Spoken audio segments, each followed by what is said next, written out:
But why did this happen in the first place? It's a terrible story, but it's one we've heard way too many times in Europe and unfortunately too many times in the United States as well. An asylum seeker, often a young man in his mid-20s, already known to police, rams a car into a crowd and shatters a community. How many times must we suffer these appalling setbacks before we change course and take our shared civilization in a new direction?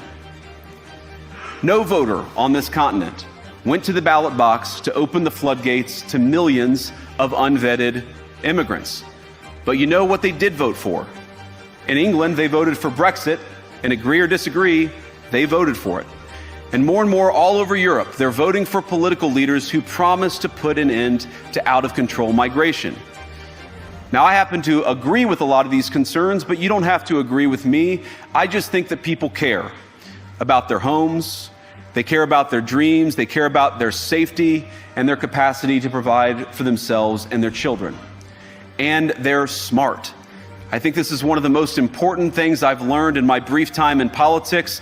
Contrary to what you might hear a couple mountains over in Davos, the citizens of all of our nations don't generally think of themselves as educated animals or as interchangeable cogs of a global economy.